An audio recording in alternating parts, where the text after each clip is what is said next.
नमस्कार दोस्तों, स्वागत है आप सभी का अपने यूट्यूब चैनल टॉप स्टडी में। दोस्तों, आज की इस क्लास में हम मैथ्स का सिलेबस डिस्कस करेंगे जो हमारे किसी भी वन डे एग्जाम के लिए बेनिफिशियल रहेगा। ठीक है, जैसे यूपी पुलिस के लिए, यूपीएसआई के लिए, सीआरपीएफ, सीआईएसएफ, एसएससी का कोई भी एग्जाम हो, उसके लिए हम मैथ को क्रम वाइज पढ़ना शुरू करेंगे। ठीक है, तो सबसे पहले मैंने इसका सिलेबस आपको डिस्कस करना है। तो इसका सिलेबस मैंने कुछ इस प्रकार से लिखा है कि सबसे जो पहला टॉपिक होगा हमारा परसेंटेज। सबसे पहले हम परसेंटेज टॉपिक को कवर करेंगे। इस परसेंटेज टॉपिक को कवर करने से हमारे कौन कौन से टॉपिक में हमें आसानी हो जाती है उन्हें पढ़ने में, उनके सवाल करने में। देखो, सबसे पहले हम परसेंटेज करेंगे। परसेंटेज को करने के बाद लाभ हानि करेंगे, प्रॉफिट एंड लॉस, उसके बाद डिस्काउंट, उसके बाद साधारण ब्याज, फिर हम करेंगे चक्रवृद्धि ब्याज। अगर परसेंटेज टॉपिक को आप आसान बहुत अच्छे से कर लेते हो ना, तो ये सारे के सारे टॉपिक हैं, इन्हें करने में आपको कोई भी प्रॉब्लम नहीं आएगी। ठीक है, इसके बाद हम करेंगे अनुपात समानुपात, रेशियो प्रोपोर्शनल। ठीक है, अनुपात समानुपात वाले चैप्टर को करने से हमें आयु संबंध वाला जो चैप्टर होता है, पार्टनरशिप यानी साझेदारी वाला चैप्टर होता है, एवरेज, मिश्रण, इन चैप्टर को करने में बहुत आसानी हो जाती है। जब हम अनुपात और समानुपात वाले चैप्टर को कर लेते हैं तो आयु संबंधी जो सवाल होते हैं, साझेदारी के सवाल होते हैं, औसत के सवाल होते हैं, इन्हें करने में बहुत आसानी होती है। इसके बाद हम करेंगे कार्य एवं समय।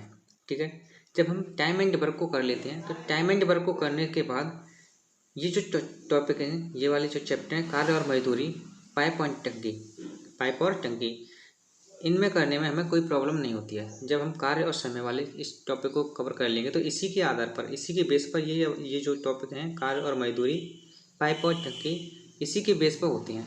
ठीक है, इसके बाद हम करेंगे चाल, दूरी एवं समय में।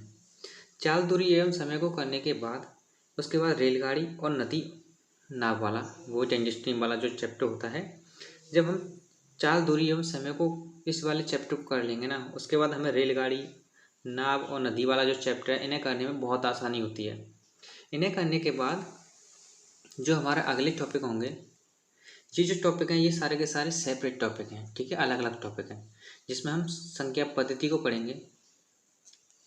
संख्या पद्धति में हम संख्याओं के बारे में जानेंगे। ठीक है, उसके बाद हम वर्गमूल निकालना सीखेंगे, घन और घनमूल निकालना सीखेंगे, घातांक व कड़ी ज्ञात करना सीखेंगे, भिन्न करना सीखेंगे कि भिन्न कितने प्रकार की होती हैं, कौन कौन सी भिन्न होती हैं, सरलीकरण करना सीखेंगे। ठीक है, उसके बाद हम एलसीएम वाला जो चैप्टर होता है उसे करना सीखेंगे।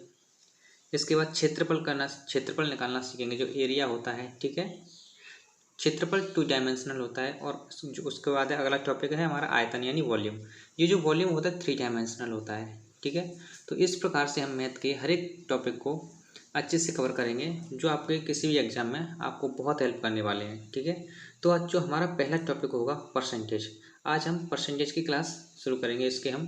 इस परसेंटेज पे कितने प्रकार के सवाल बनते हैं, कितने प्रकार के प्रश्न बनते हैं परीक्षाओं में, उन सभी को हम एक एक से डिस्कस कर लेंगे। तो मैं उम्मीद करता हूँ कि आप इस प्रकार इस पैटर्न को समझ गए होंगे।